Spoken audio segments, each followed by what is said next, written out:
the station where our veterans' voices are heard. MBR Talk. Hey, thanks for tuning in. Welcome, Quack. Program are those of the speakers and do not necessarily reflect the views or positions of any entities they represent. Find us on the web at mbradio.us. Ah, there it is. You tuned into the Farron Dozier Show on nbradio.us, TikTok edition, and Live Sports. Catch me here Wednesdays at 4 p.m. Pacific time, only on nbradio.us. Shout out. How did I do? Was that a good take? That might work.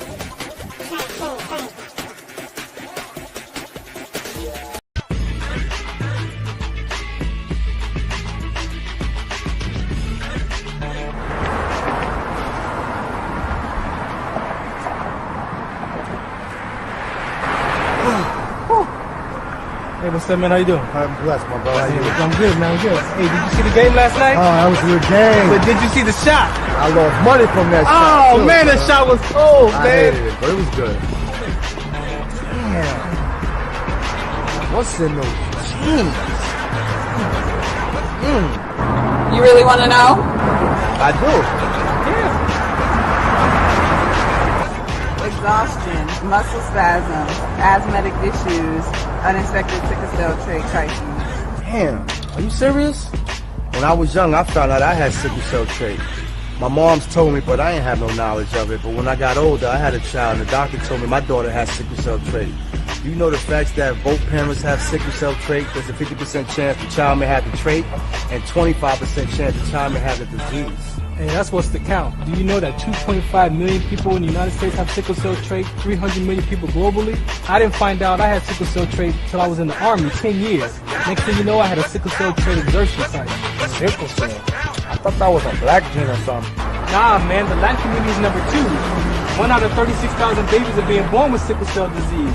You could be Caucasian, Mediterranean, European. You gotta know your bloodline, man. There is an inherited gene in our community that has been forgotten. The name is sickle cell trait. WDCONSCT, also known as What's the Count, is out to bring awareness, education, and prevention to people all over the globe. Want more information? Call us now at 323-215-5384 or visit www.wdconsct.org.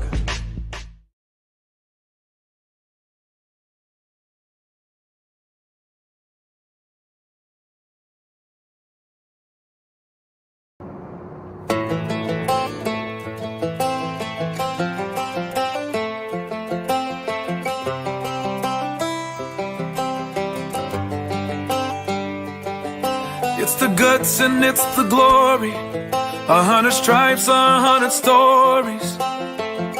It's the Pledge of Allegiance on the 4th of July. It's them handwritten letters from home. It's them sleepless nights alone. It's his newborn baby he left with his wife. Mr. Red, White, and Blue, lay down, here's the line. Mr. Red, White, and Blue, for these stars and stripes. Hey.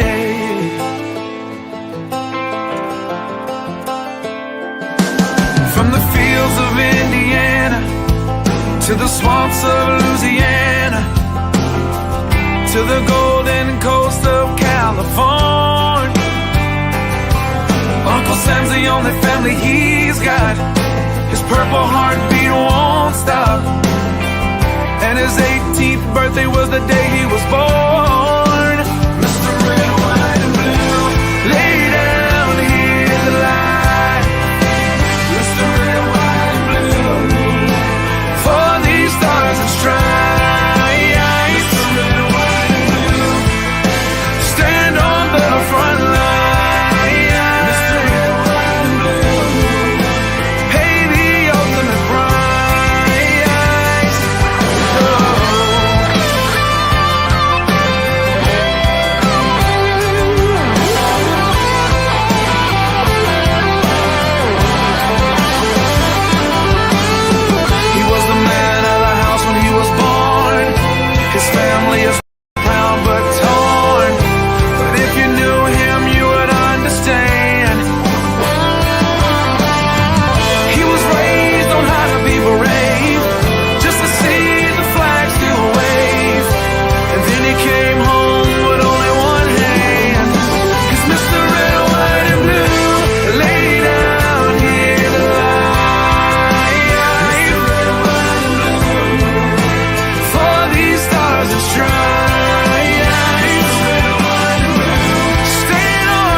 marching line. Hey. Hey.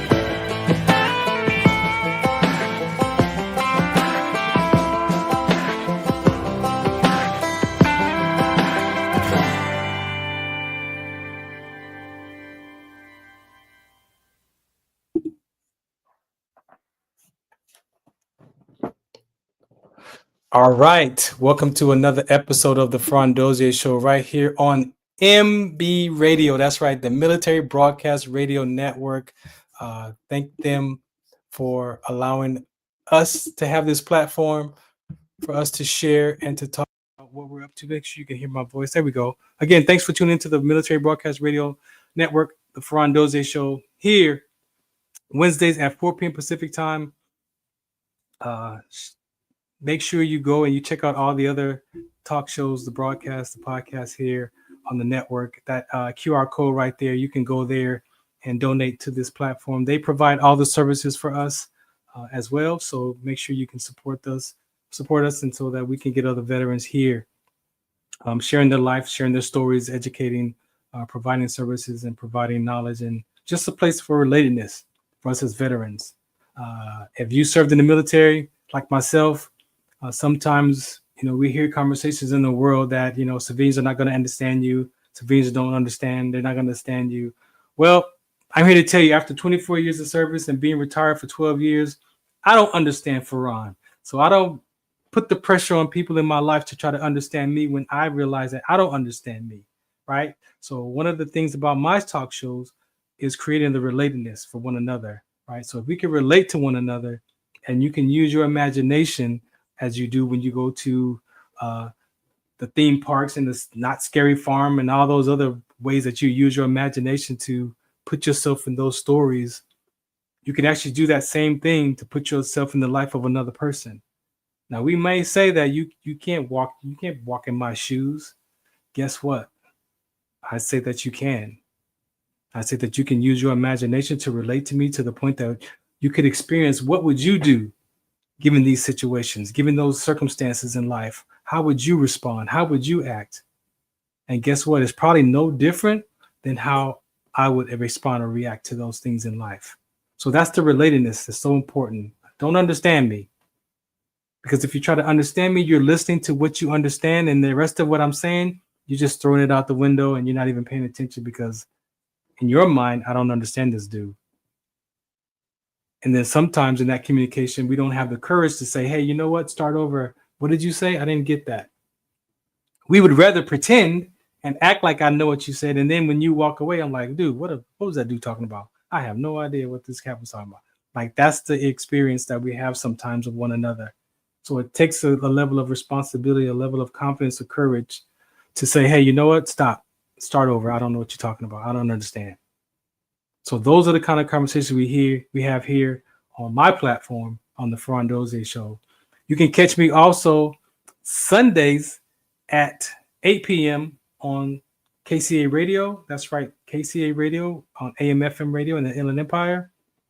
We do another version of the Farron Dozier Show over there. Plus, we do some sports talk with the Sports Collective media, TV, and radio segments over there. And it's also a variety show as here. So again, thank you for listening in. I'm working out some details right now with my guest, Caldwell.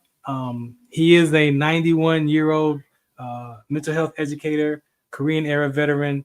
And right now we're having some challenges on him being connected to this episode. So as I work through these details with him, I have some things that I would like for you to listen to and to just get a sense of what the conversations that we have on the Farron Dozier Show. And if you would like to be a guest, you could go to farrond.com or at Farron Dozier right here on all of these platforms right there. You see that my finger pointing right there. Facebook, Twitter, Instagram, you can reach me there, set up a conversation. We can talk, and maybe you could be a guest and sharing your life, sharing your story. What I want to do is I have a couple of PSAs, like I said, that I want to share with you. These are very important topics, things that we care about in our conversations, veteran, youth, mentoring, you name it. These are the things that we care about. So I'm going to play this PSA for you. This will introduce you to Caldwell and about his education and what he's been up to the last 6+ decades. And as I work the details out with him, get him to be actually live on the broadcast right here. So check this out. This is the Farron Dozier Show. I'm going to play some PSAs and then check out this conversation about veterans and, what some of us may deal with in life. Life before, during, and after service. The Farron Dozier Show on MB Radio. Shout us out. What's the count? Zetovia salve, made from natural and organic ingredients, good for inflammation, poor circulation, hemorrhoids, yeast infection, lip sores, dry coughs, eye pain, minor cuts and bruises, and ready to purchase at botanicaherbalco.com. botanicaherbalco.com. botanicaherbalco.com. Do you remember studying sickle cell in biology class? What's the Count on Sickle Cell Trait Prevention is here to bring you awareness, education, and prevention conversations around the risk factors of this inherited gene. Visit wdconsct.org.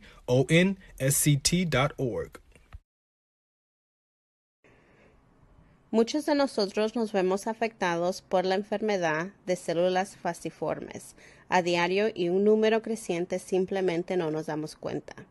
Los impactos de esta enfermedad afectan a todas las personas y en especialmente a las personas de color y con antecedentes diversos. Estar en servicio conmigo y con los demás a medida que creamos una mayor conciencia sobre cómo identificar y dirigir el tratamiento de los rasgos de células falciformes y ayudar a las familias a saber cómo superar el trastorno de células falciformes. WDCONS.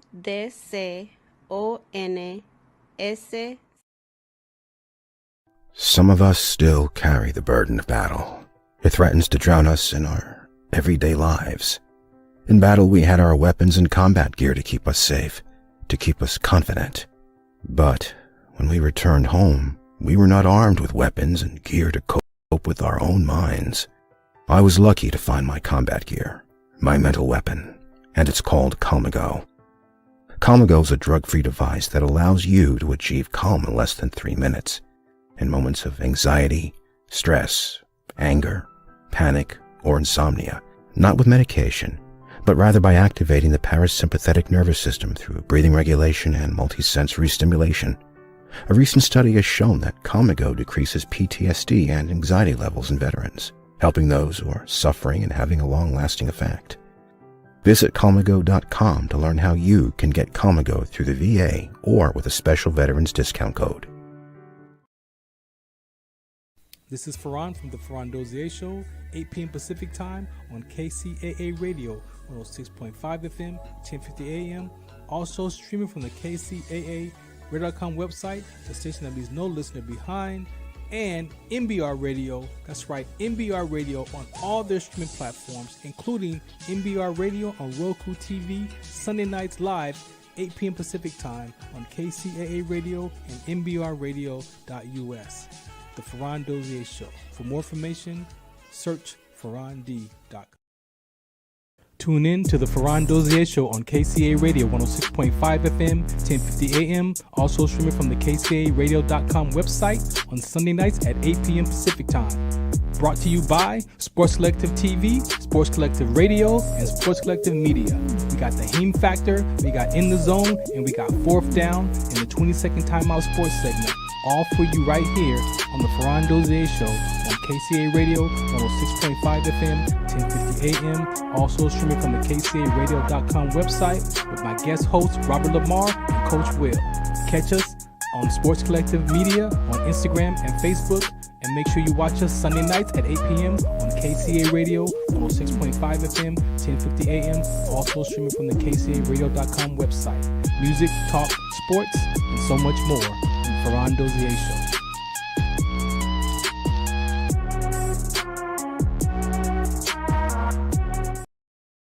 My name is Ann Halley. I am the CEO and founder of the Rhabdomyolysis Foundation. I founded the organization in 2022 in an effort to support survivors and fund medical-related research. If you're interested in getting involved with our organization, you can visit our website at therabdofoundation.org. You can sign up as a volunteer, or you can support our organization by donating directly on our website. And all proceeds will go to support survivors and medical research.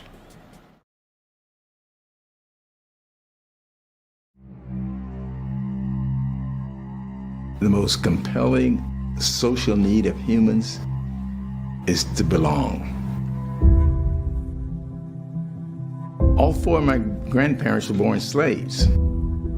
My father's father, he was 7 years old and sold away from everything and everybody he knew.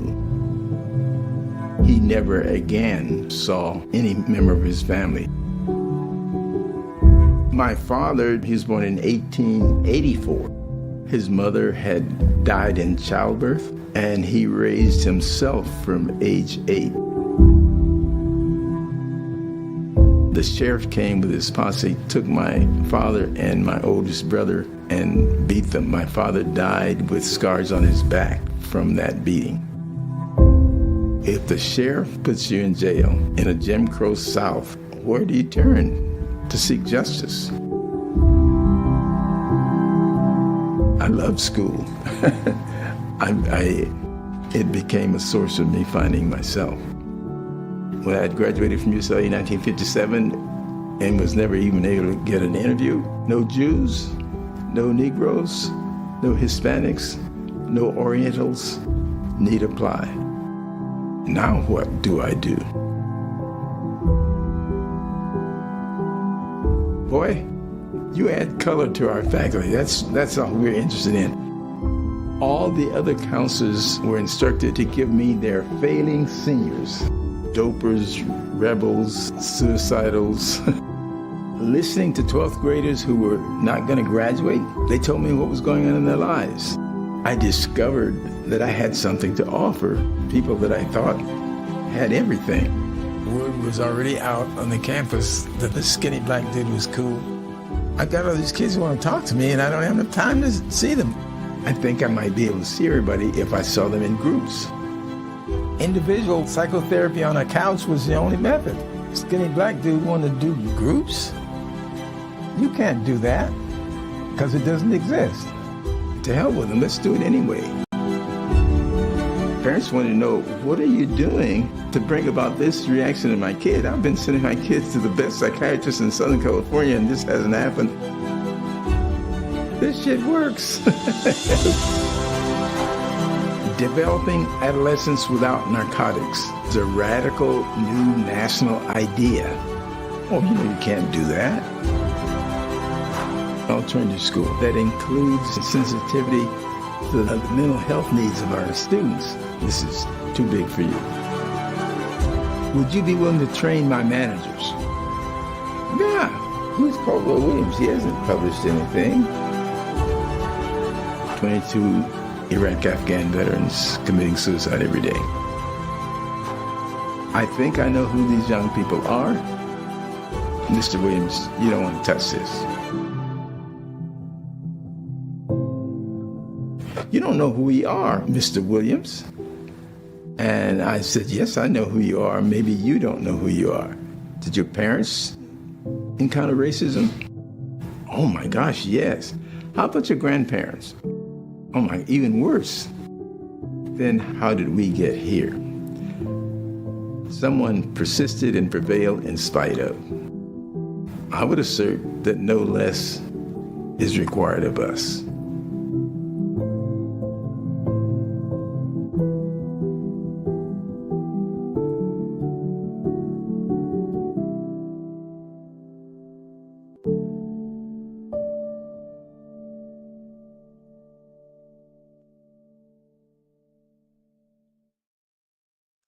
Again, thank you for tuning into the Farron Dozier Show right here on the Military Broadcast Radio Network. That's right, MBR.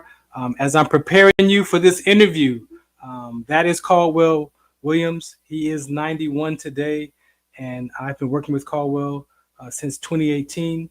I met Caldwell at a veteran's home.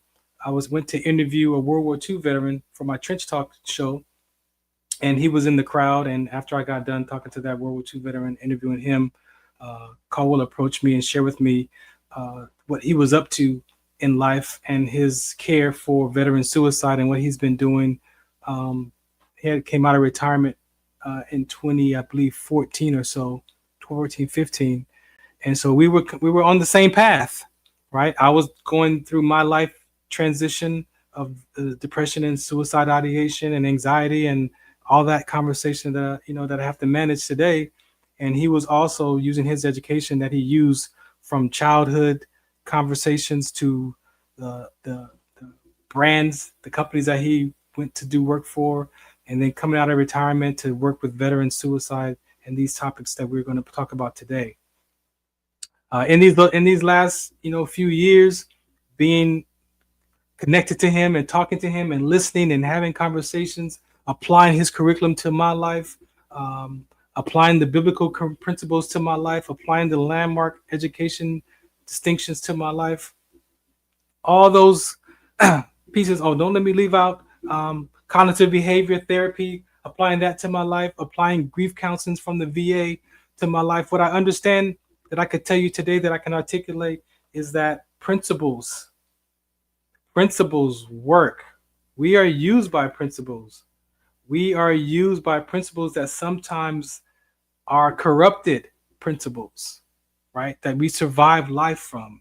And our conversations are here to help you understand that, yes, those principles are effective in a survival state of mind, but also those principles can harm us and fracture our ability to experience life with joy, with peace, with vitality, with well-being, with those kind of those emotions that we sometimes suppress because we are just fractured from the past and we don't want to feel those emotions no more. I don't care what you just do it, like Nike.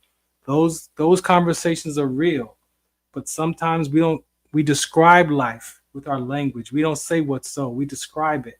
And so with all these conversations and educations and things that I've applied to my life, and then meeting Caldwell, he offered a missing piece.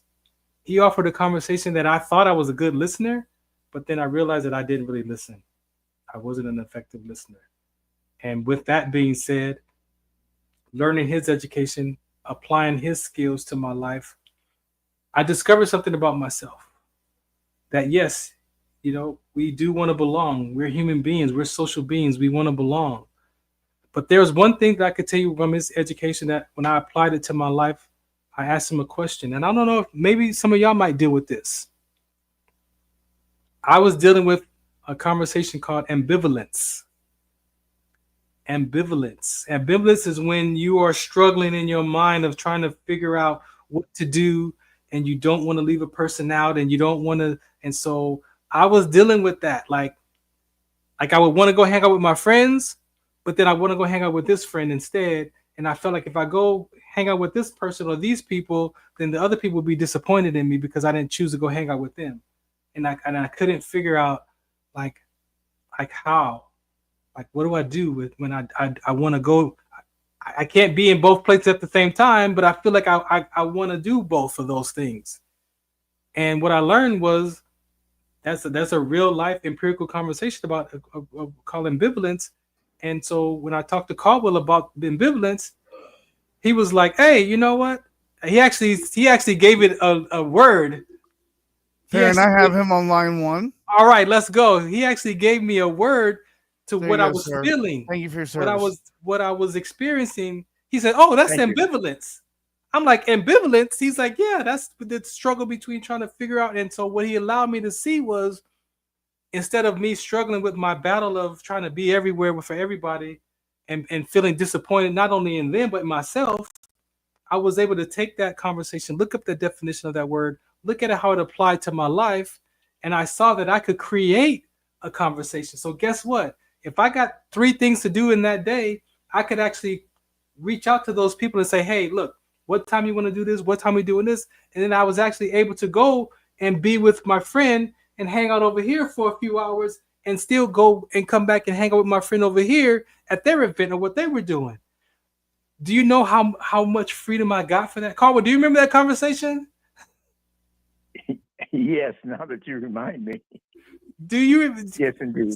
So I'm like, when you gave a word to my experience of my life and the struggles I've dealt with that struggle most of my youth, my younger years, my teenage years, and I was like, you mean to tell me that there's a word that's describing how I've been feeling all my life that I can remember, and if I just take a moment and create the conversation with people, that I can have everything that I want in life, that I can still go hang out with them for a few hours and then go hang out with my other friends and no one's disappointed, and I'm also not disappointed? Like, Caldwell, that was so freeing.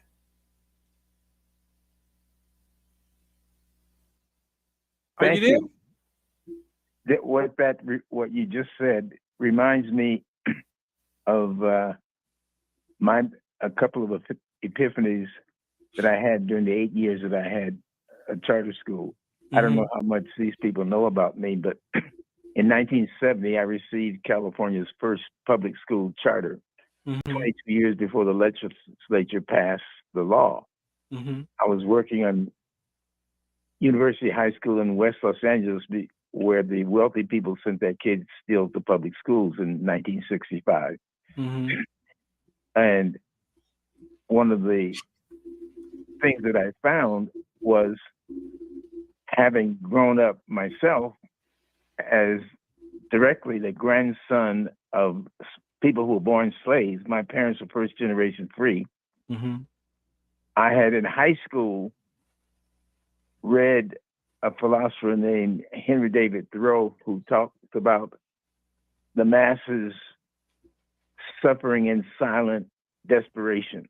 And I said, oh my goodness, that's my family. And I thought, because we were descendants of slaves, that was our suffering. As I moved through life, and at age 25 became a counselor at University High School in West Los Angeles, I found high school kids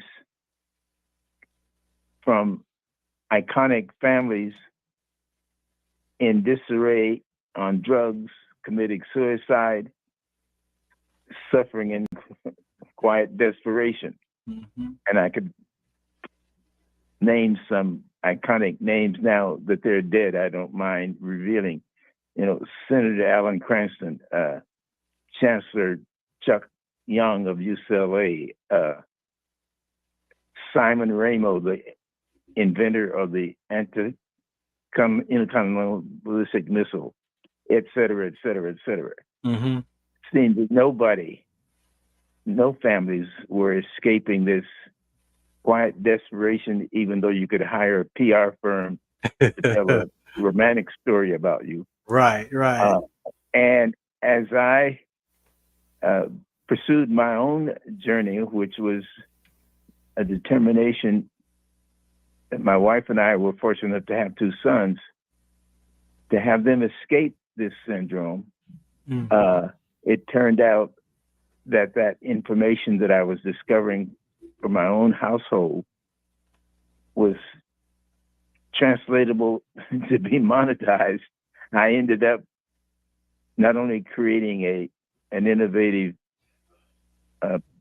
public charter school, but that led me to a 20-year career training corporate executives, among whom were the 6 regional vice presidents of Xerox Corporation, Hughes Aircraft Space and Communication Group, Pacific Bell, etc. The data, no less applicable there as it was in my own household. Retired in 2000, only to come out of retirement when my wife came down with Alzheimer's after we retired, and my brain was still working, and I took on the issue of 22 kids per day committing suicide who had fought in Afghanistan and Iraq. That journey is what led me to meeting Farron Dozier, because the curriculum that I had developed and continued to refine over 6 decades is still relevant and applicable and effective. I don't know, Farron, I would ask you to direct me to elaborate on anything that you would like me to. Yeah, no, thank you. No, I want to say, I want to acknowledge you publicly, to thank you for your confidence, of whatever you saw in me that day at that home in Inglewood, whatever you heard that day, of me talking to that World War II veteran, and that gave you the indication or the nudge to come and say something to me. I wasn't expecting any of that. And then, thank you for. If I could speak to that a moment. Yeah, go ahead. On discovery. Okay. In my innovative school that I ran for 8 years, working with children who otherwise had access to the best that Southern California had to offer in terms of mental health and psychiatrists, etc. I learned that collaborative study is more effective than the isolation that predominates in public schools or in our education system, since we've had such. Mm-hmm. Sports, they haven't been able to articulate it, but I observed that they pursue collaboration in their athletic team. Mm-hmm. It is an aphorism in sports that there's no I in team. Mm-hmm. Athlete is directed to make your teammates better. And that pervades the sports industry. Mm-hmm. Whereas in the cognitive or intellectual or academic classes, just the opposite. Mm-hmm. The education system skims the brightest and the best off the top and focuses on the top 20%. Go to college and brag about how many of those kids get into Harvard and Yale and Stanford and Berkeley. And my question was, what about the other 70 to 80%? They're throwaways.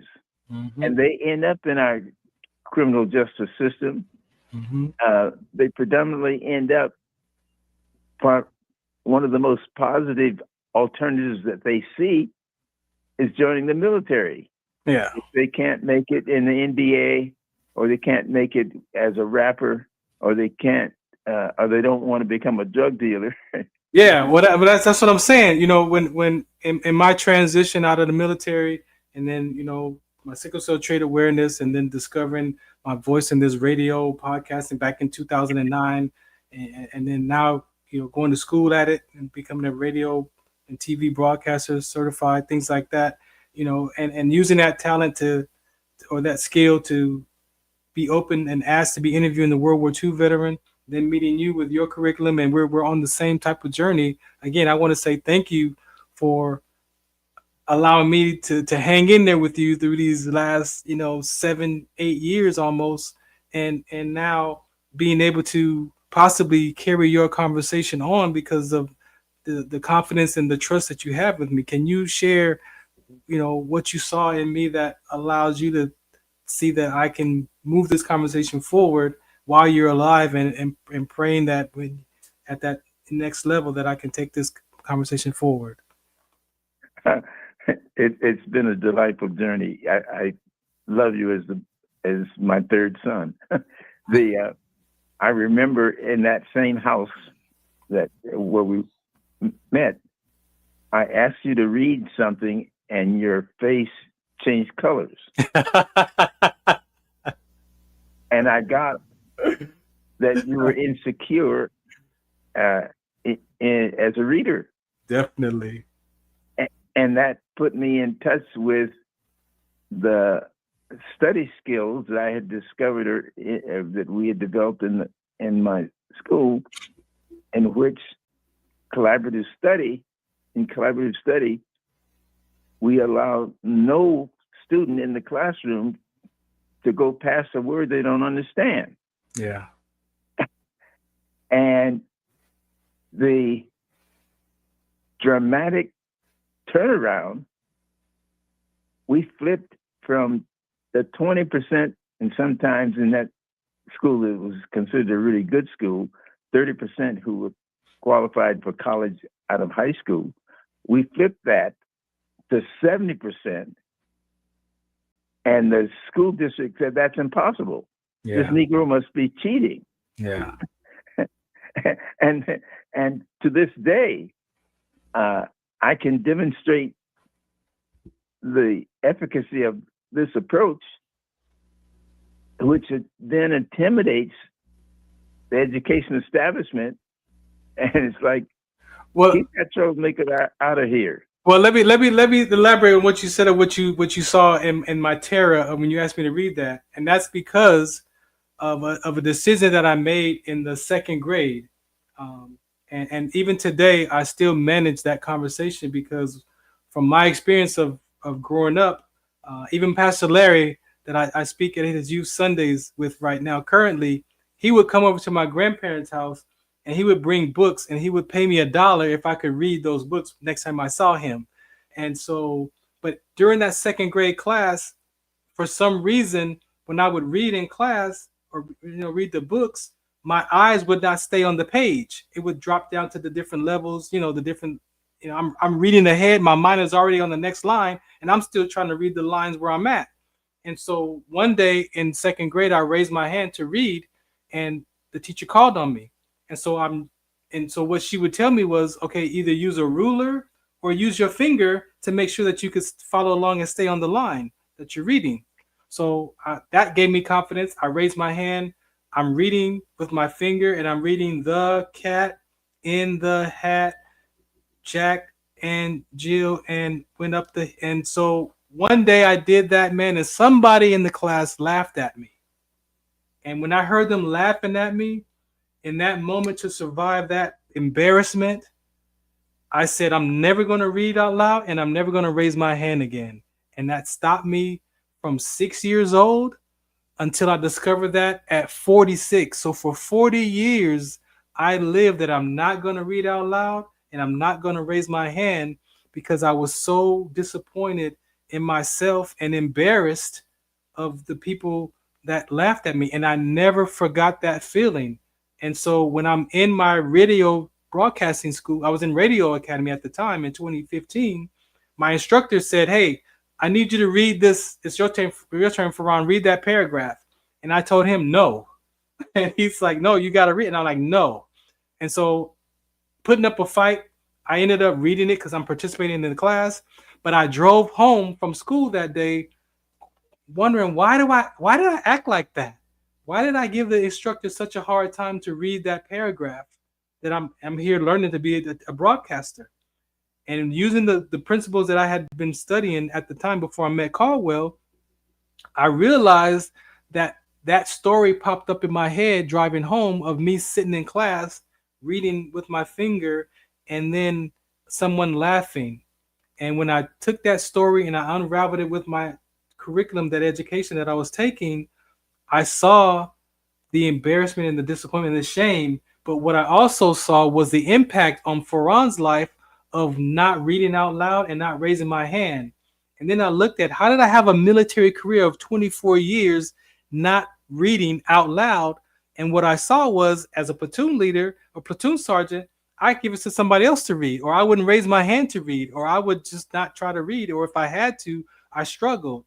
But then the most important impact I saw was on my daughters, because now here I'm at 46 years old in this radio academy where I'm learning how to use my voice and read these characters and use my voice to animate myself, that I saw that my daughters, I didn't have an opportunity to read those storybooks to them. I didn't read bedtime stories to my daughters. What I did was we were in the VHS era. And so I taught my children how to go and pick a movie and put it in the rewinder. And then she had a TV with the VCR on it so she could pick her own movie and put it in and sit on her bed and watch it. And so I wasn't in the room with her. She was by herself watching those movies, cartoon movies, when I had an opportunity to read those stories to her. And so I called my daughters. And I said, each one of them, I acknowledged that, hey, you know what? I said, thank you, first of all, for allowing me to be your dad and to teach you things and to grow up with you and share life with you. But also I discovered that in my fatherhood, I didn't read storybooks to you. I didn't take the time to read Dr. Seuss or Lion King or all of those character books that you had because I was embarrassed because of a story that I made up about myself about reading out loud. And each one of my daughters said, Dad, don't worry about it. It's cool. It's fine. That was a long time ago. We were all right. But I was hurt from it.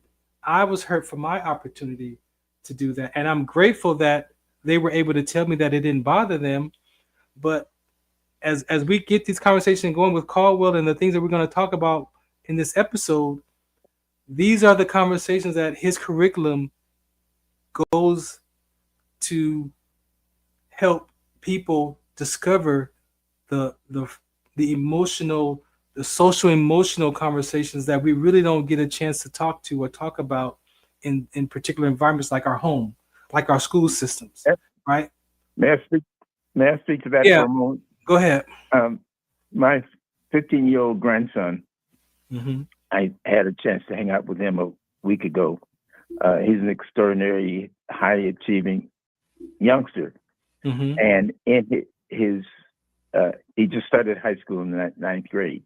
All through his school career, teachers have astutely used him as a second teacher because the other kids gravitate to him and he assists them in learning.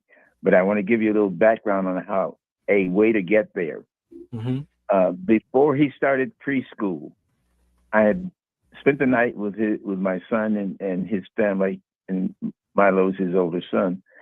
And at the breakfast table, this kid who had just begun preschool at the time before kindergarten, mm-hmm.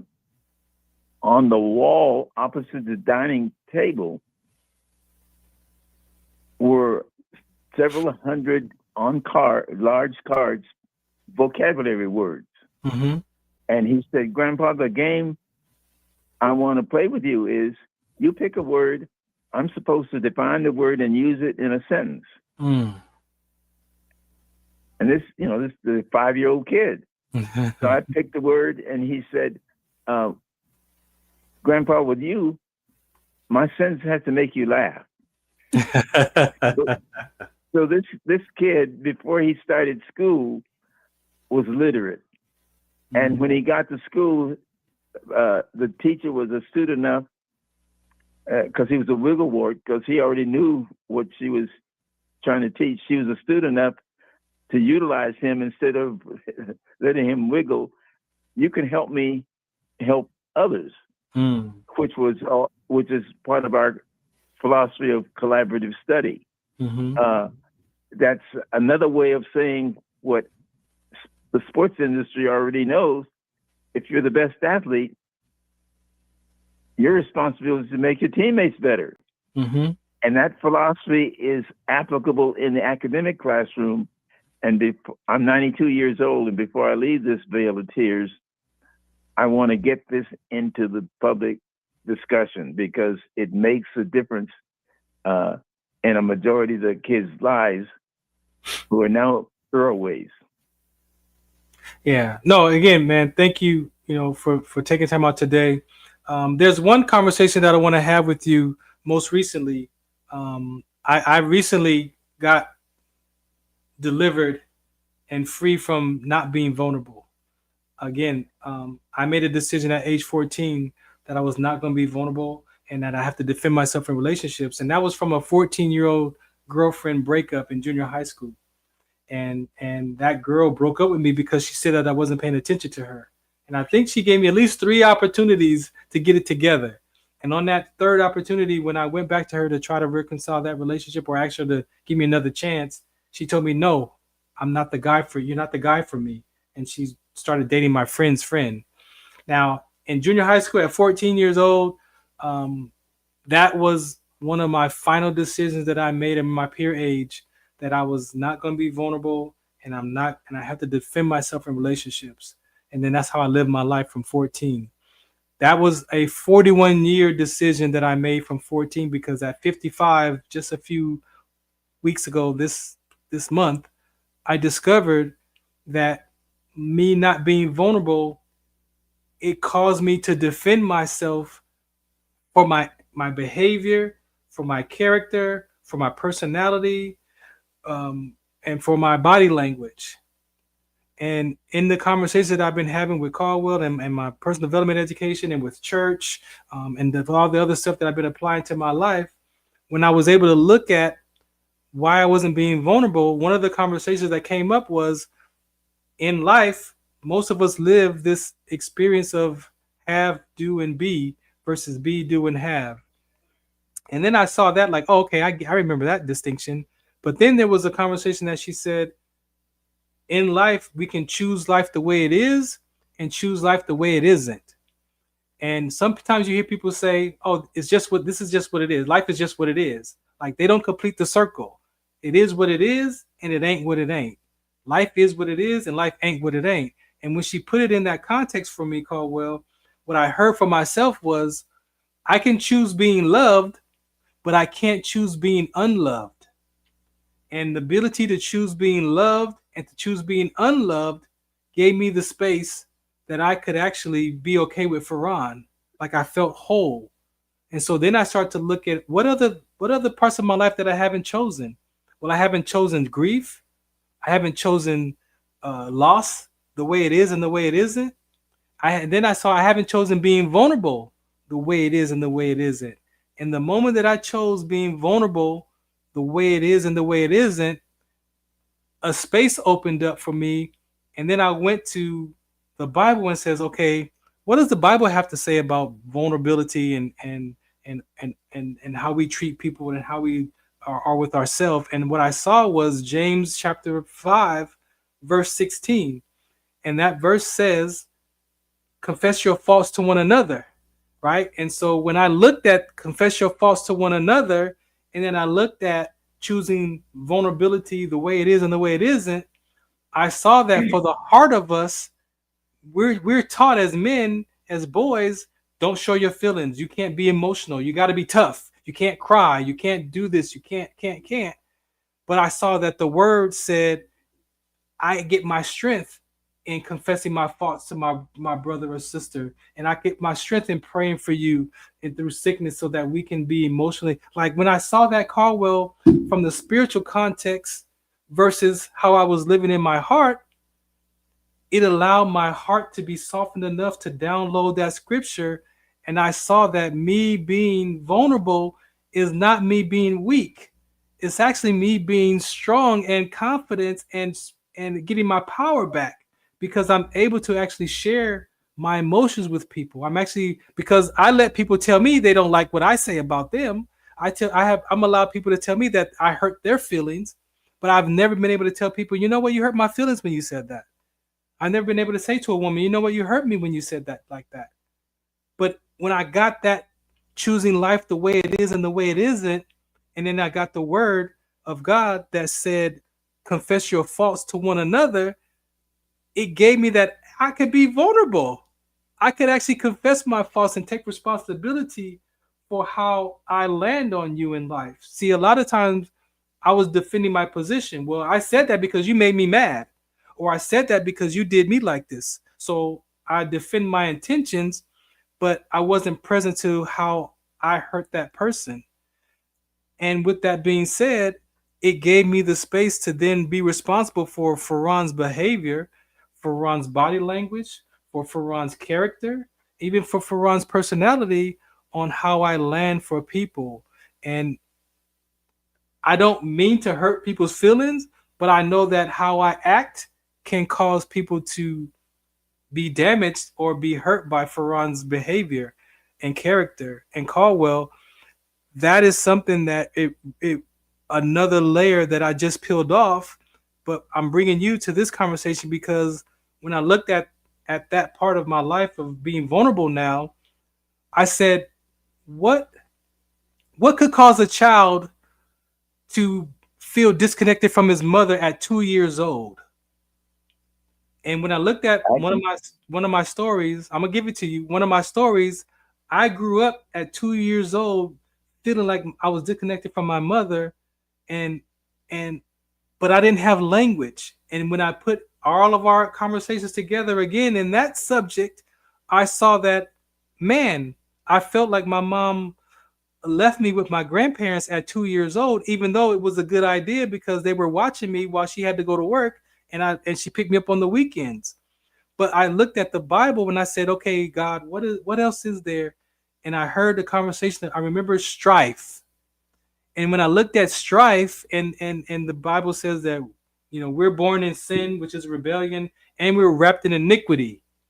And when I saw iniquity, I'm like, well, iniquity means that disappointment that I was wrapped in my mind as a child, it was connected to how I behaved in life. And so I was living from disappointment. I was living from shame. I was living from embarrassment in a lot of my life since 2 years old. And when I discovered that 2-year-old decision, I was able to free myself from my mom and love my mom completely. Like there's no fractures between me and my mom, but that was the last piece of 55, so 53 years that I lived in that iniquity of a strife that I was disconnected from my mom. Now, you and I have been talking for the last, since 2018, and you have a story about when you were born and what you saw with your mom. So can you share that story with the listeners on how this conversation it impacts us even in our adult life? Can you please share that story, please? Yes, I can. The name of the charter school that I ran from 1970 to 1978 was Innovative Program School. My proposal to the board was an innovative approach to public education. I wanted to lift mental health to equal focus with the traditional cognitive curriculum because of the things that I've alluded to in this conversation, the desperate struggles that were going on in households that had PR that said everything was wonderful. So I got the charter, and right away, a girl, Eve, on the first day of the school, in which every student in the school had a class with me as the guidance counselor. Eve said, my only brother, and there were 3 kids in the family, my only brother just committed suicide last week. And I can't sleep. And if I close my eyes, I'm terrified. So all the other kids in the room were, of course, keenly interested. Because we're near UCLA, I went to the UCLA library to try to find something on death and dying and fear and the like. And a woman named Kubler-Ross had written a book called The 7 Stages of Grief. That's the only thing I could find. So we read from the 7 stages of grief, and Eve's nightmares continued. So I thought, okay, I have license to innovate. So I created a meditation exercise at the end of which I had each person in their private space die and see what happened. And we would talk about it afterwards. And in a class of 25 students, some said, I was old and I just went to sleep and blah, blah, blah. There were a variety of stories. I don't even remember what Eve's story was. But what I do know is her nightmares stopped. And the other students in the school heard about it, and the parents heard about it and wanted to know, what did you do, and wanted to participate. So we had this meditation exercise about death and dying, which led to, subsequently, to make it short on this conversation, birth. problems and concerns and issues related thereto, why don't you create an exercise, a meditation exercise for being born? So I created a birthing exercise. And remarkably, because these are all teenagers and almost all of them still had mothers, when they went home to tell their parents their experience, we did not have a single case of the mother not agreeing with that student's description of the experience. For example, in the birthing exercise, we have them assume the fetal position and put hands on them, and I would talk them through the meditation. And at the end of what I would describe as the agreement is 9 months. And after 9 months, you get to come out. And we had students who didn't want to come out. and we had some students who just popped right out. Over and over and over again, when the students talked to the mom, we found a correlation between the kid not wanting to come out and breech birth, where the kid didn't turn the right way, so that they had to do a cesarean section to take it out of the stomach because the kid didn't turn, etc. There was a correlation between our meditation exercise, where kids had some resistance and being born on time, and problems that the mother described. And to shorten the story, at long last, the student said, "Okay, Caldwell, it's your turn." At the end of each exercise, what happened, we slide the hands down the person as a simulating coming through the birth canal, and students would lift the child up and place him in the arms of a girl. And in my situation, during the meditation in the womb, I was happy as a lark. And then when I was instructed, okay, you're 9 months are up, time to come out, I popped right out. It felt great. The whole thing was a very positive experience for me. Then they lifted me up and placed me in the arms of a girl, and I burst into tears. I was about 40 years old at the time.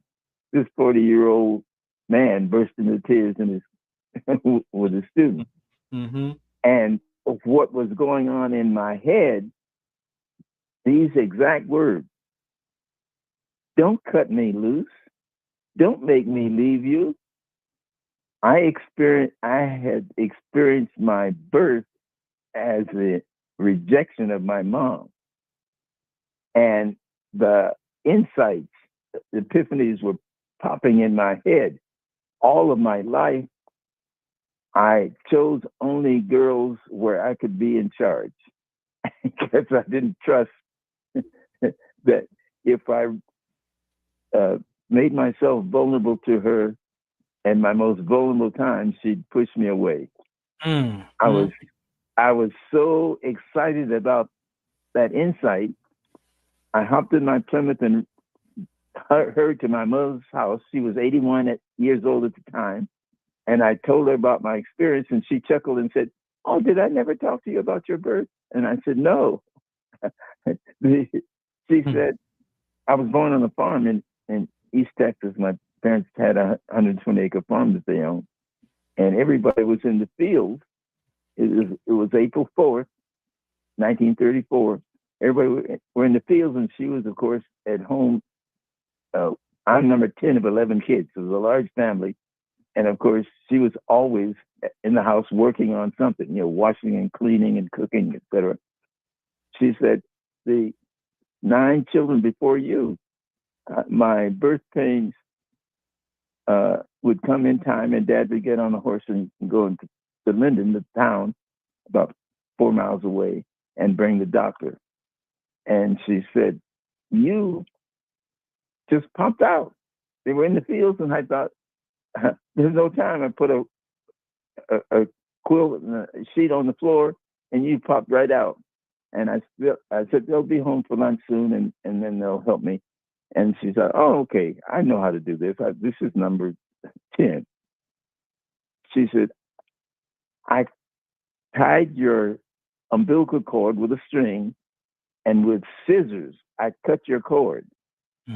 Now, remember, in my meditation, I had said, don't cut me loose. Don't make me leave you. And I saw in my head, in that meditation, the umbilical cord. So my mother, at 81, confirmed my memory and in mental health, in which my academic and professional training instructs. We tend to be able to remember back to age 3 and nothing beyond that. Well, I can tell you, I have evidence corroborated by almost 100 parents that we're able to remember our birth. We can go back that far, given the opportunity and the circumstances in which, for one example, meditation can provide. And the decisions made, and I know that Farron has talked to you guys about how the mind works in this regard. Decisions made in childhood, because every experience is recorded in the mind and is available and accessible to us. Most readily, the ones that are accessible to us are those associated with trauma. Whenever the current situation is at all similar to that first trauma, the whole string of similar experiences come down on us, and we're right back there where we were in that first trauma, which is what PTSD is. And I'll end with this. The remedy is tell the truth. Go there, allow the experience, and listen to it so that you can make new choices as an adult. And forgive the child for making the choice they made, because they got you to where you are now. They survived and are entitled to be forgiven for not knowing what you now know. That's it for me, Farron. Man, thank you again. Thank you for being open to share your education process around the meditation, and then what you discovered out of that, because these are the things that I also had to do for myself in my own healing, that I was able to discover 10 different decisions that I made from 2 years old up until almost 40. And I didn't start my healing journey until 40. So I had to go back and challenge the first 40 years of my life up against another, up against a curriculum that was outside of my own mind, my own thought process. I had to find something that I trusted, that I had confidence in, that showed me that, okay, these stories that you made up, are you willing to challenge those stories?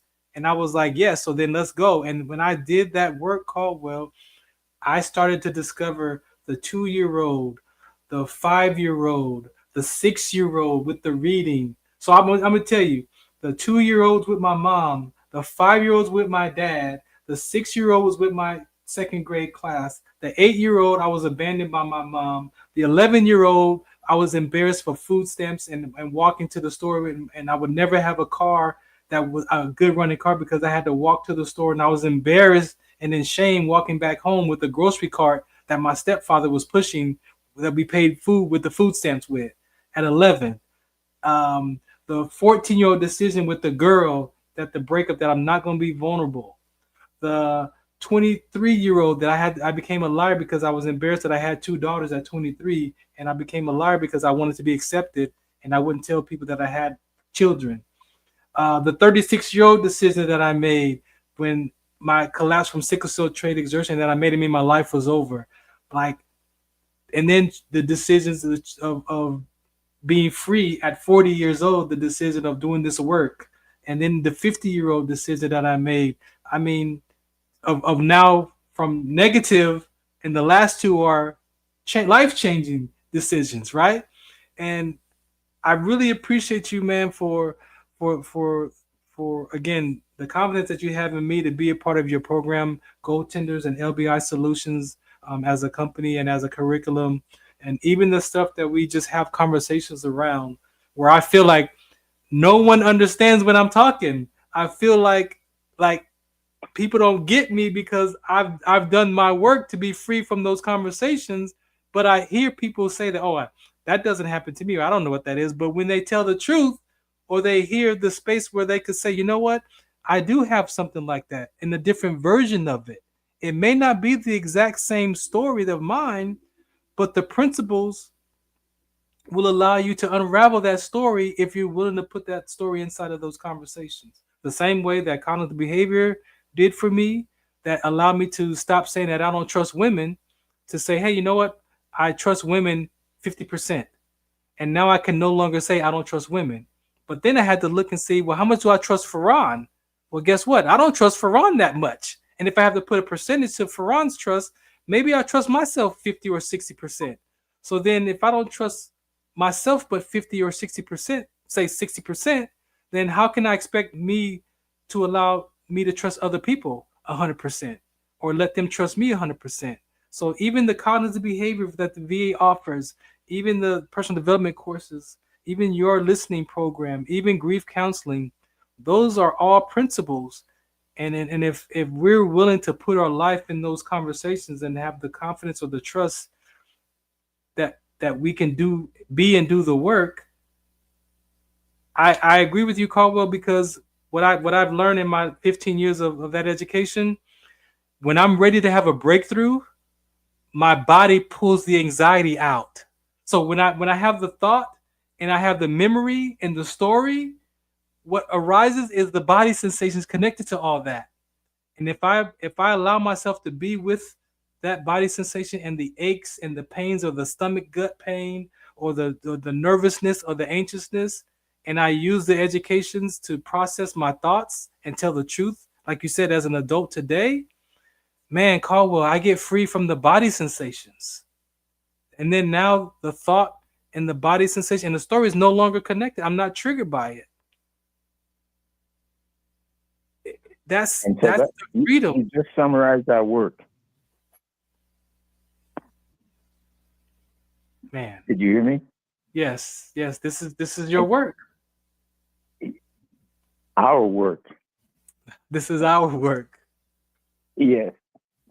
And so this is the military network. This is the military broadcast radio. This is MBR. This platform is designed to reach veterans. We have a lot of first responders, their family members, veterans, their family members.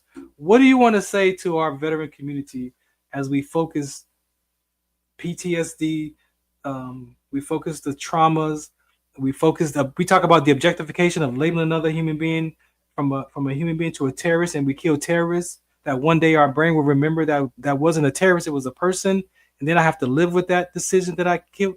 Like, all these conversations that you have are effective and have been proven that can help our community from stop talking about it to talk from it. And that's all I've learned to do for myself in my 15 years of healing, was not talk about it, but talk from it, and put my life in those stories, and put my life in the conversations, and share from my experience, not just the upset, but the before, the during, and the after of those curriculums of your education.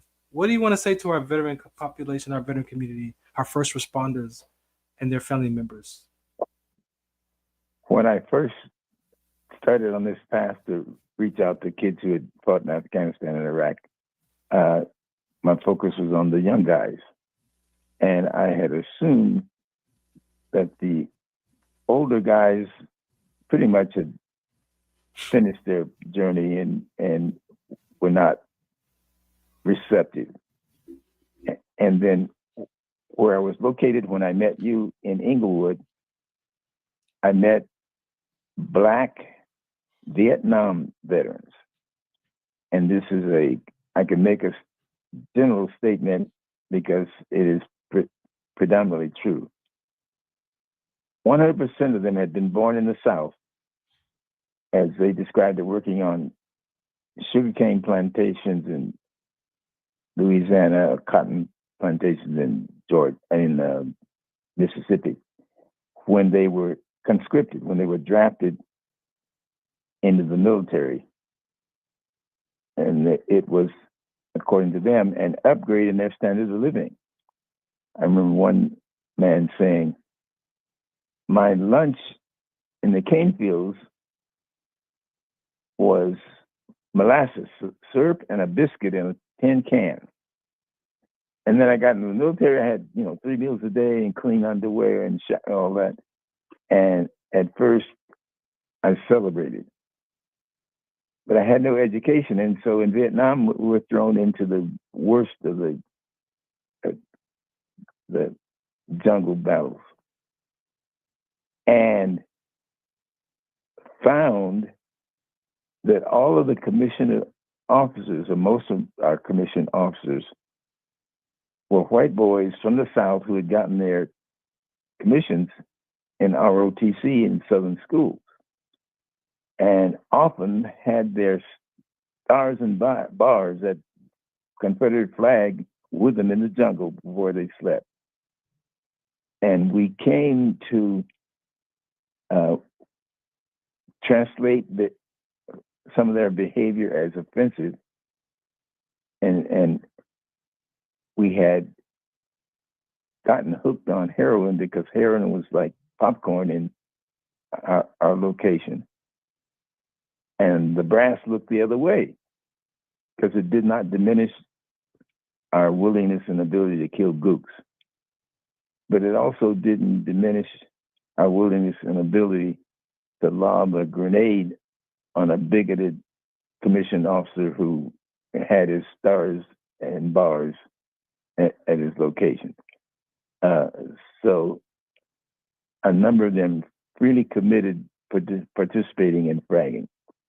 But the most important part of this story is I found that at age 70, they were open to and willing to learn and begin to heal. Because when they came, and this is a general statement, when they came home, addicted, uneducated, and unsophisticated, they had no intention of going back to the South.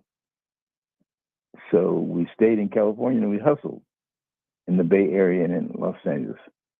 And every single one of them ultimately ended up incarcerated. And while incarcerated, Elijah Muhammad had discovered the power of the objectification and said to them, don't you get it? The white man's the devil. He's the object. And by any means necessary, you should do, come join me and we'll deal with that. But the redeeming experience for me was to discover that at age 70, they were receptive to the data that you and I have been talking about, and eager to heal. And so they are included in our community of former students and friends who help us to validate the principles and the concepts that we teach. You know what, man? No, you're good. I appreciate you.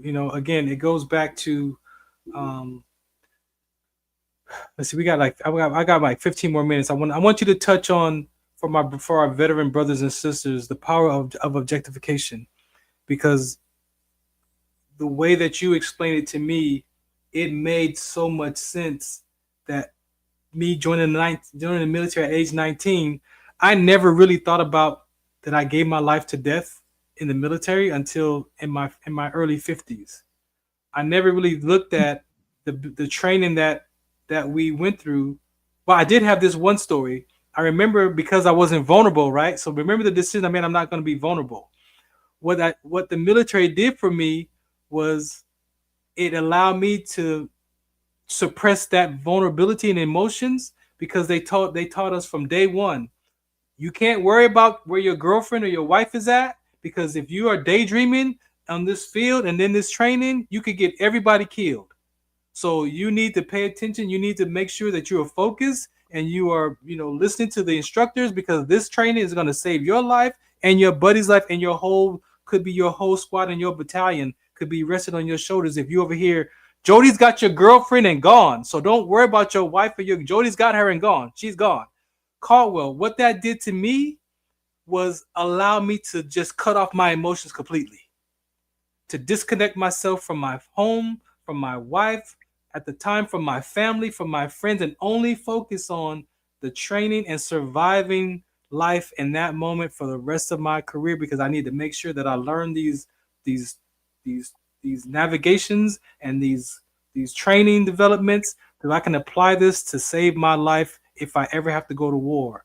Now, what that also did for me was it reinforced that I can't have emotions, that I can't worry about people, that I can't connect to people because I don't want to be emotionally tied. And how that played out in my life is that when I got ready to go to a training or get deployed for an event or whatever, that I would disconnect from my wife like 2 weeks prior. I would start an argument or something so that by the time I left, we were fighting and that we weren't really talking, and I could just leave. Bye, I'm out. And to see the impact on how that destroyed my marriage, not my behavior only, that purposely, like it was none of that stuff that I did was because I was a kind of person, but it was skills, survival skills, techniques to learn how to disconnect from people so that I don't have to miss them while I'm gone. I don't have to have that heartbreak feeling that I felt at 14, or even back, as I said, to my mom, being disconnected at 2 years old. So can you talk about that before we get out of here in this last segment, the power of objectification as it relates to not just our military career, but how we label one another as black and white and Mexican and Asian, and the name labels that we do to one another? Can you end us with that, please? It is the secret sauce of the autocratic authoritarian dictator.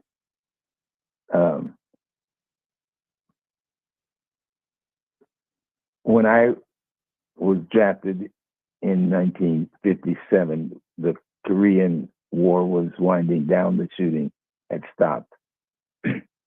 And in basic training, we were trained to kill the aggressors. They had stopped labeling the aggressors gooks, which was revived when in Vietnam. You're not killing a human, you're killing an aggressor. Always in 6 weeks, the Department of Defense has figured out the equation to, in 6 weeks, transform an innocent, malleable young man into a killing machine. And a part of how that is done is by objectifying the other. So we've gone from Nazis and Japs and gooks and aggressors to terrorists. These days, it's been terrorists, and so the kids who are now being trained are trained to kill terrorists, and that's a powerful but subtle distinction that can go undiagnosed and untreated. every person who goes through the military and serves in the military experiences mindful injuries that are invisible and undiagnosed, and thus untreated. And one of the experiences I found working with young Iraq, Afghanistan veterans is these kids came home to women who were in their own transformation journey, seeking to be more than a child-bearing object at home. And as one veteran pointed out to me when he showed up at my group, he would brag about how he handled his woman. And his woman had worked very hard to get him into our curricular training.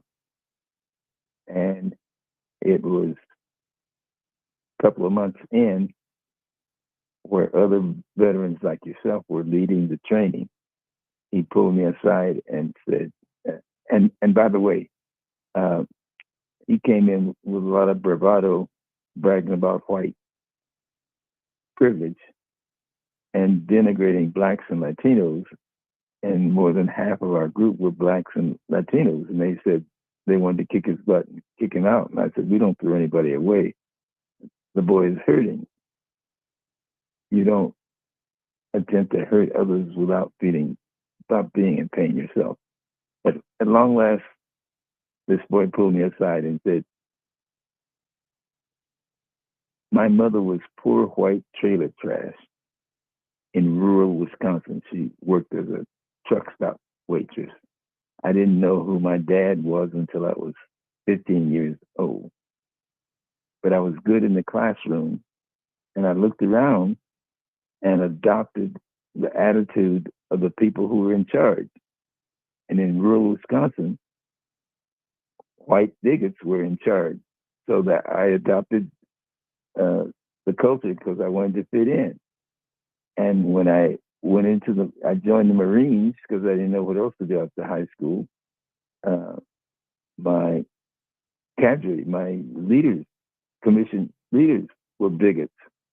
So I was comfortable at home, and he was a killing machine. After service, and by the time he came to us, 40 men who had been in his Marine unit had committed suicide post-service. And he was finally receptive to what we were teaching. And he said, I'd never heard anybody talk like you guys talk here. And everything that you've said, I've checked out. I'm going to Pasadena City College, and I test your theories on my instructors and other members of the class, and it seems to work.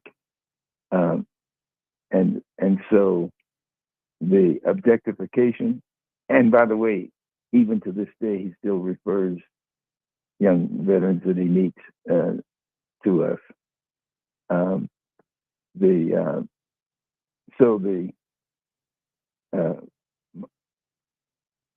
My empirical truth is that the truth of what we're teaching is applicable to 70-year-olds or 27-year-olds, and ultimately to middle school kids who are just beginning the journey, the value of which information can make a difference in their life trajectory.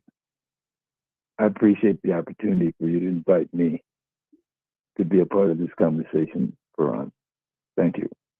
Caldwell, thank you for saying that. And I want to add, before we get out of here, the other side of that real quick, and you can chime in at any point, Caldwell, that the same objectification that we talk about, that we were trained as veterans to defend this country, it's not about a right or wrong, or good or bad. This is We're 1% of the population that joins the military at any given time. There's only like 1% of us that join the military at any given time. However, we do need objectification to survive life. So in certain instances, we need to be able to objectify conversations so that we can make sure that our children stay alive and that they're safe and that we get home and whatever that conversation is. But just like the Bible, just like the word, it talks about the heart of us. And the moment that I objectify another human being, it changes the context of what that word is meant to be used for. And when I objectify another human being as an object, and then I could talk to you like the world talks about that object. If I objectify you as a black person, then I can talk to you like the world talks about black people. And it could be good, bad, or indifferent, right? And so the way that we label one another, even in this world of veteran homelessness, who am I to say that that person is homeless? It's let that person determine for themselves if they're homeless, right? But the moment that we label them as a homeless veteran and then we treat them as such, as the world talks about a person who's homeless. I want to live in an RV. I don't even want to live in a house. I want to live in an RV for the rest of my time. Does that make me homeless? You know, and so the way that we label one another, even let's go to sports, Caldwell. We've seen fans of different sports kill each other, fight each other in a stadium, hurt one another because they have on a jersey of another team that's not my team. And so I don't like you because you have a Clipper jersey on, or I don't like you because you're a Raider fan and I'm a Kansas City fan. And we will talk down to people because of a jersey that we don't even own the team, let alone stocks. So the power of our language all the way down to you're black, I'm white, you're Mexican. The disconnection from the humanness of the objectification is what we're out to unravel so that people get to be connected to one another as a person first. Even if you label me as a veteran, now you talk to me as a veteran and not who Farron is as a person. And those labels and that ability to label one another when it comes to another human being, for me, is where society is all in disarray. It's all, like you say, messed up as far as the system even using that psychological warfare to pin us against each other. Well, we don't have time here, but we need to take a look at who benefits from that model. No, say it. No, you got to say it. Say it. You got it. Say it. Well, no, there's not enough time. I'm saying that we come from, all humans come from a leadership paradigm that is where the leadership is authoritarian. Mm-hmm. No matter what part of the planet you come from, you're born to, you lived in a tribe, and the leader of the tribe was a king or a potentate or a chief or whom you violated or offended at risk of losing your head. Mm-hmm. All of us come from that experience. These guys who decided to experiment with this democracy idea, an old Greek notion, I used to be pissed off at them. I'm no longer pissed off at them. They did the best they could with what they had. Mm-hmm. Give me your tired, your poor, your wretched refuse, the huddled masses learning to breathe free, etc. Romantically was, God, that's a great idea. They welcomed everybody. Mm-hmm. But practically, that meant we've got all this land and we want to control it. These few Englishmen and the Spaniards and the Portuguese and the and the French want this land as well. Mm-hmm. So if we let people in who feel good about us, we can control the whole damn game.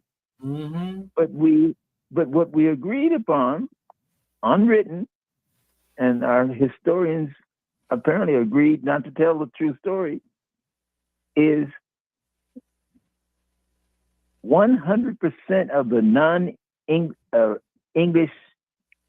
immigrants to the United States started out marginalized. You may not be first class. as only Englishmen are first class. There was no English ghetto, but there was a German ghetto and a Scandinavian ghetto and an Italian ghetto and a Jewish ghetto. So I'm saying everybody except Englishmen were marginalized and objectified.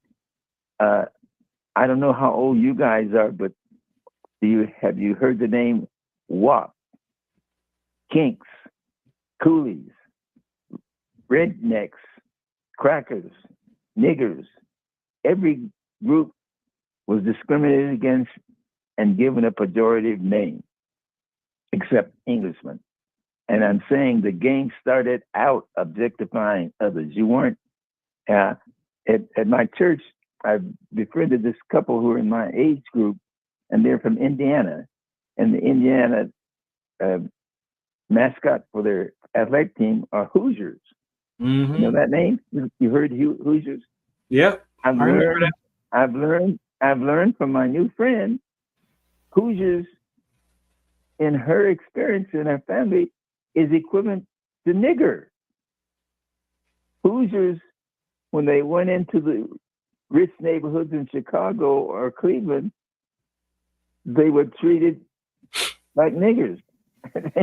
And I learned for the first time, and I'm 92 years old, that Hoosiers is a pejorative to the people who, the average Indiana resident. Yeah. But the focus upon the pejorative toward us has been a distraction, so that the pain of the exclusion of Hoosiers and crackers and rednecks. The vice president of the United States wrote a book that sold a lot of books, talking about his background as a hillbilly. Mm-hmm. And hillbilly is, even today, it was derogatory.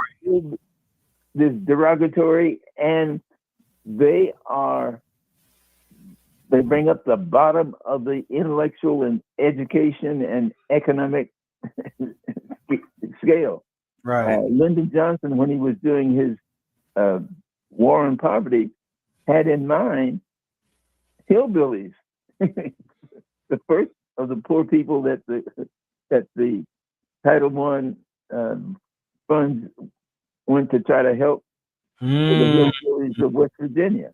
So our system has that's right. dominated that.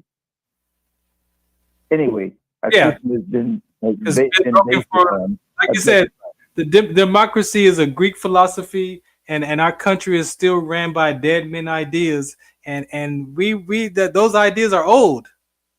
It's time for some new ideas, but we don't control those ideas. We don't control that system per se. So then we have to make our own way and include ourselves. We're already included. Leadership by inclusion is an alternative leadership paradigm to authoritarianism. Amen. And it's our job to get into the national dialogue. Well, Caldwell, thank you. We're working on that. Thank you for allowing me to be your curriculum trainer. Anything you want to say about your curriculum and my relationship to that training and to the people, so they, kind of know that I'm part of what you're up to. One of the things of which I'm most proud is we've demonstrated that any person can master the curriculum and at a level of application to their own lives, which then enables them to pass the information along to others. Yes. I am 92 years old and comfortable that the work can and will go on because of people like Farron, who, without fancy college degrees, is one of the brightest human beings I've ever had the opportunity to know. And part of my joy, Farron, is watching you discover that during our journey together. Thank you. Caldwell, That's it. thank you for your today, man. I really appreciate you sharing your stories from the birth, the meditation of our birth, to just how your curriculum for the last 6+ decades have been effective, and praying that the connections that we're making today in 2025, that your conversation will live on. Even within me, it will live on, and so I thank you for just, for God allowing me to put you in my life, and to be that mentor that we talk about, that we want, but do we ever allow that person to speak to us in life, right? Regardless of what we deal with your health, and you still fighting for your independence, you are still, using your brain to give back to this world, and to make sure that your legacy is still present. So thank you for today's conversation. One of the definitions of, for me, love is the experience of well-being. And part of my joy in life is you and I experience well-being as we hang out together.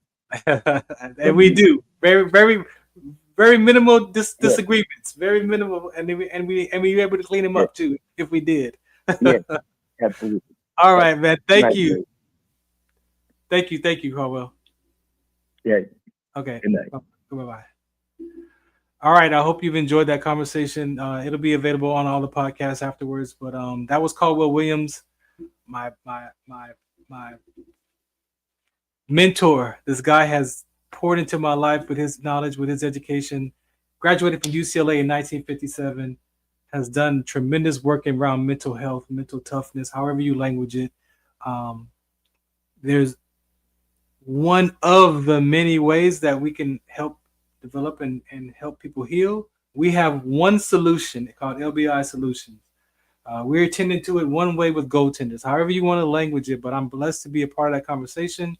As he said, our conversation is a peer-to-peer. I'm not a doctor. I'm not a psychologist. I'm not even in a program. I'm a patient advocate. I put my life in these conversations, and I have been able to resolve and heal from a lot of decisions from, as I said, from a child of 2 years old that I can remember to even currently at 55. I'm peeling off these labels that have had me bound and stuck. As the Bible says, as Jesus Christ preached, repent and renew your heart, renew your mind, and change your ways that you think. It's about the heart of us. And the heart of us sometimes is guarded, avoiding shame, disappointment, and embarrassment. And it comes out like anger and frustration and defensiveness and rejection. And however you articulate it for yourself, peel those layers off. And if we begin to tell the truth, tell your truth. You ain't even got to tell your truth to me. Tell it to yourself first. That you want to, and you're willing to say, why do I act like that? I love my mom and dad, and they got on my nerve. And I went to work on why they get on my nerve. And what I saw was, it wasn't my mom and dad. It was Farron. It was my perception of my father. It was my perception of my mother. And it was my perception of myself and who I had to become to survive those hurt moments, those body experiences, those pain sensations. Those what I had to learn to heal from. And at 55, I'm still peeling off layers. And the ability to have this conversation live on, to teach people, you can be about the work, but you got to be willing. That's the first piece. And I pray that the conversations that I have at my level as a patient advocate, that could cause you to want to be willing to look in life and tell the truth. And forgive that child in your side. We talk about it. We hear people describe it and talk about it, but I'm done talking about it. We talk from it. Talk from it. Yes, we're afraid that if I tell you my deepest secrets, that you slander my name, and that's hurtful to slander a person's name. Yes, to use that against a person, that I tell you my deepest secrets and my pains and my emotions as a man, and then I open up to you as a woman, and I talk to you and I share with you, and then you take that information not as a healing process, but as a way to lash back out at me later in an argument. That's slander. Slander is also me taking this interview from Caldwell and chopping it up and making him sound like the worst person on the planet by taking sound bites and mixing it around. That's called slander in broadcasting and in media. And if you pay attention to these Instagram posts and how they cut and they turn, and then there's that person didn't say that all the way in one breath. My interviews are not edited; they're live or they're pre-recorded, and they are what they are. We don't curse. My interviews are all they are. But if you look at media today, and people design these conversations and they chop up those interviews to make a statement or to create a narrative of a subject that's not what that person said all the way through. And then we fight amongst each other about these 60-second posts that we give an opinion about what that person said, and my opinion is wrong and yours is right, or you're right and I'm wrong, of a 60-second clip. No more. Our babies, our children are watching, and they're a mirror of us as parents. That child is mirroring what they hear from you. They may not say it in front of you, but they go to school and they act that way out at school. They act how you act at home, at school with their peers, in 3rd grade, in 4th grade, in 5th grade, in 6th grade, in 7th grade, in 8th grade, in 9th grade, in 10th grade, in college. They mirror what they see at home.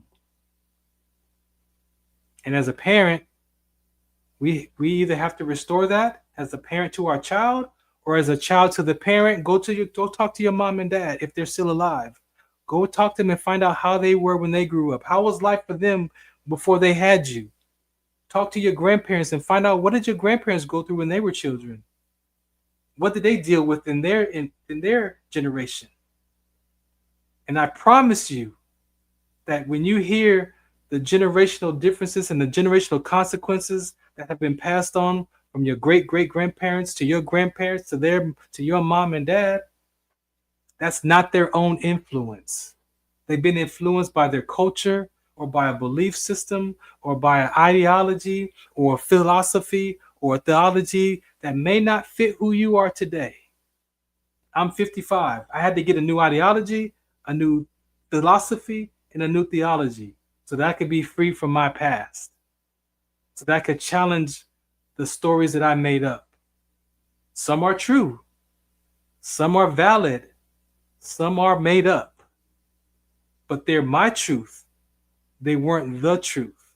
And maybe you need a piece of the puzzle from your family's generation to fill in the blank besides the story that you made up to survive that conversation, to survive that pain. Thanksgiving is coming up. Listen to the conversation at the table. Listen to how you're talking about your ancestors. Listen how you're talking about your family, because you could be passing on generational emotional consequences to the children who are in the house. Listen to you boast and brag about the upsets and frustrations of slavery. To boast and brag about the upsets of the F the police and the upsets of the political situation in today. You could be passing that conversation on to that child who's vulnerable, who doesn't even know what you're talking about, but now they're going to give a meaning because my uncle said this, or my mom or my dad said this about that. And now they take that on, and that's how they think about life. Indirectly, emotional consequences. Yes, there are spiritual consequences as well. Yes, there are spiritual, and from the seed of the father and from the eggs of the mother, of the emotional state of our moms, having babies under stress and anxiety and worry in the womb. We know that, but knowing makes no difference sometimes. We know what smoking does. We know what alcohol does. But does it make a difference? No, because we still drink it, we still buy it, we still smoke it. Knowing makes no difference. What's the impact on you? And then what's the impact on other people? What's the impact on others to others? What's the impact on you drinking alcohol on yourself and on your family? And what's the impact on drinking alcohol on yourself and your family and your cousins? That if you die from a drunk driving incident, that your whole family is impacted by your death. See, we don't get present to the impact of others to others. We get impact on what it is to me. and usually it's a negative. It's an hour 45 minutes. I got to get out of here. Thank you for listening in. This is the Farron Dozier Show. I wasn't going to do a show today. I was actually set up to do a rerun, but my heart put in my heart to call Caldwell and say, man, I need you to be on the show today. And I thank MB Radio H for making it work, as I took as long as I could to get Caldwell on the line the first almost 20 minutes of the show that he couldn't get on video, but he was able to get on the phone lines of MB Radio. I pray that this conversation helps you. If you're interested in supporting anything that we're up to that you heard that catches your attention, LBI Solutions, you can go there right now and look at all of the tabs about Caldwell and his curriculum and what we're up to. You can go to farrond.com for my stuff as a community, as an advocate, as a patient advocate. For more sickle cell trait information, wdconsct.org. If you want to talk about the Inland Empire Hounds, our first home game is this weekend. Hey, 20-game season. We already played 2 games. We got 18 games left. You want more information? You want to brand with us? You want to be a part of the conversations that we have for the love of dogs? IEHounds.com. You can go there. What else? I think that's enough. At Farron Dozier, if you want to reach out to me. Be a guest. Share your story. You got resources for veterans. You want to partner. You want to hang out and talk, as Caldwell did. Shout me out. I would love to have you here. Shouts out to MB Radio. Go there to that QR code right there and hit that and make a donation to keep us connected to our brothers and sisters globally. This platform is nationally and globally. Roku TV, Spotify, wherever you get your podcasts. Check us out. Shout us out. What's the count? I love y'all. I appreciate y'all for listening. We'll see what's happening next week at Farron Dozier to keep track. Shout us out. Love you. Ladies and gentlemen, thank you for tuning in to Military Broadcast Radio. As we wrap up today's show, we want to remind you that the podcast of today's episode will be available right after we go off the air. So if you missed any part of the show or want to listen again, be sure to check it out. And remember, we're here to support and honor our veterans.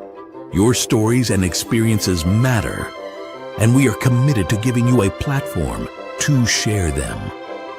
That's right. We're here to give our veterans a voice. So don't forget to catch the podcast and stay connected with us. Giving our veterans a voice.